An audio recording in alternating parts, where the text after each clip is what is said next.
नमस्कार मेरे प्यारे छात्रों, मैं हरिनाथ निषाद इस द टिंटर कॉलेज वलीदपुर के माध्यम से मैं आज आप लोगों को रूस के क्रांति के बारे में कुछ विशेष जानकारी देना चाहता हूँ।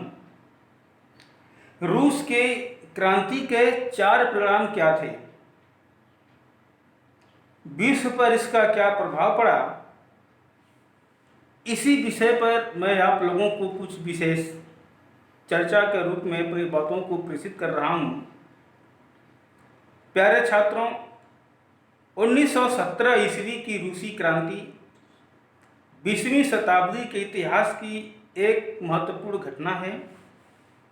इस क्रांति ने न केवल रूस बल्कि पूरे विश्व को अमिट प्रभाव स्थापित किए और इसके 4 परिणाम सामने देखने को मिलते हैं, जिसमें पहला है, इस क्रांति के फलस्वरूप रूस में सदियों तक चले आ रही स्वेच्छाचारी एवं निरंकुश जारशाही शासन का अंत हुआ।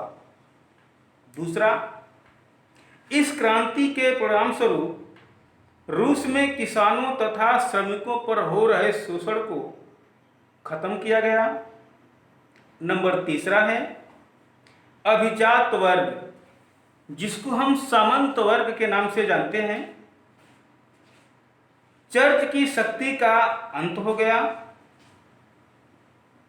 इसके बाद चौथा कारण है, देश में पूंजीवादी अर्थव्यवस्था समाप्त हो गई तथा देश की संपूर्ण स्थिति एवं उद्योगों पर सरकारी नियंत्रण स्थापित हो गया। ऐसे में जो आज पूरा विश्व इस रूस के क्रांति के बारे में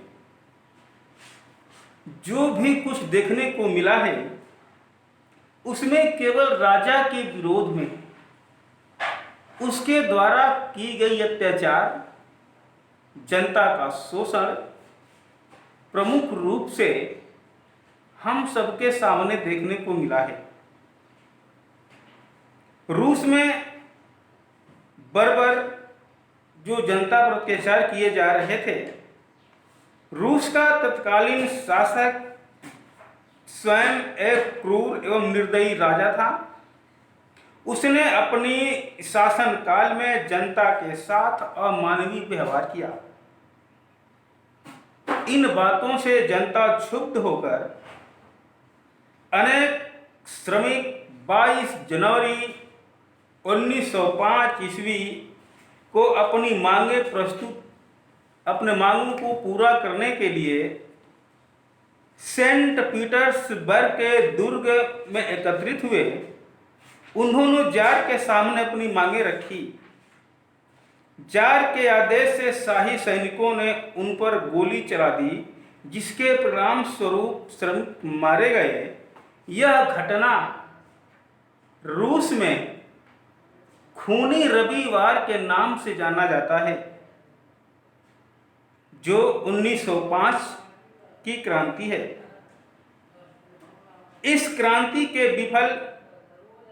यह क्रांति विफल रही, किंतु जारशाही के विरुद्ध जनता के हृदय में असंतोष व्याप्त था। अंदर सुलगती रही आग। उस आग में 1917 ईस्वी में एक भयंकर विस्फोट हुआ, जिसमें जारशाही का नामो निशान तक मिटा दिया गया।